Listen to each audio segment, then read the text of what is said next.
Mr. Doug Emhoff. Mr. Emhoff, we're waiting for your Hanukkah greetings and look forward to them. Thank you very much for being here with us this evening.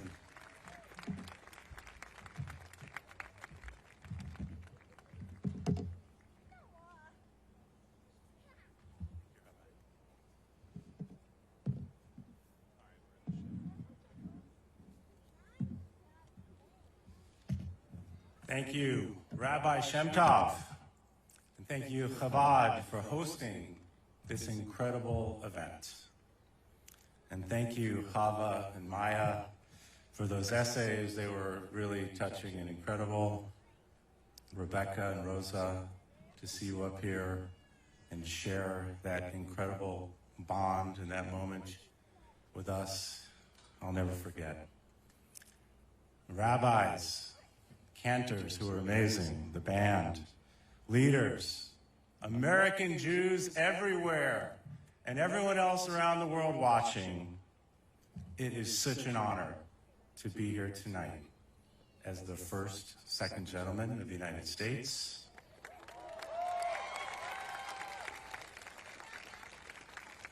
And as our nation's first Jewish second gentleman of the United States.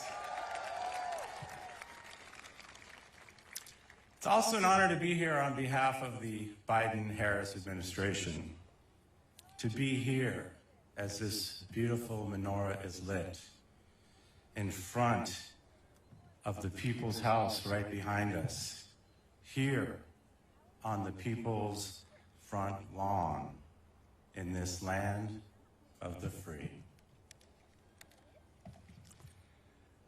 In 2014, then Vice President Joe Biden spoke at this very event, and as you just heard, he basically said that our history, our values as Jews, are an essential part of who we are as a nation.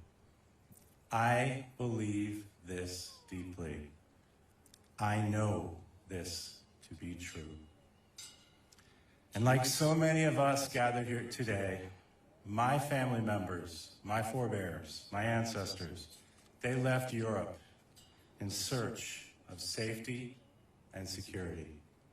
They came here to the United States amongst the huddled masses, yearning to breathe free. They built a life here. They raised children. They opened businesses. They worshiped in synagogues. And yet, we know the freedom that my family members and that American Jews everywhere have yearned for and championed. The freedom that our nation promises to all of those that live and worship here. That freedom has, at times, been undermined by hate. And as my wife, the Vice President, Kamala Harris, would say, we must speak the truth about that. We must speak truth about this epidemic of hate. American Jews and Jews worldwide have experienced and continue to experience hostility, discrimination, and violence. And as the Vice President said just a few weeks ago, we must fight anti-Semitism and hate of every kind and call it out when we see it. We know that this hate is horrible, but not at all new. A fact that the Vice President and I were reminded of at Yad Vashem in Israel a few years ago. And just a few weeks ago at the Shoah Memorial in France, I saw there too. But we also know that the story of Hanukkah is the history of a people who do not simply carry on in the face of tragedy, but they're ones who are committed to their faith, proud of their tradition, and grateful for the many miracles and blessings in all of our lives. And on this first night of Hanukkah, that is what we celebrate. That is what we celebrate. So the oil was miraculous, yes. But each year, I find myself equally inspired by the story of human resilience.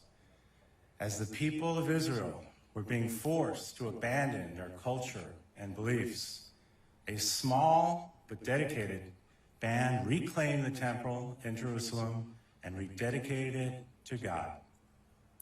The ancient Maccabees, they teach us that in the face of the senseless, the selfless can prevail. In the face of the powerful, the people can prevail. And in the face of darkness, light can prevail. So, on this first night of Hanukkah, Jews all around the world are going to light their menorahs in the windows of their homes, just like the Vice President and I are going to do later tonight at our home here in D.C. And as we light this menorah on this lawn of the free, let us rededicate ourselves to doing everything we can to shine a light on hate so we can put an end to hate. And let us remember always that Jewish history is American history. Our values, American values. And as young Maya so beautifully wrote in her essay, Hanukkah is not just a holiday. It is a time for hope, freedom, and love. On behalf of the President, the First Lady, the Vice President, and myself, happy Hanukkah, everyone. Thank you so much for having me.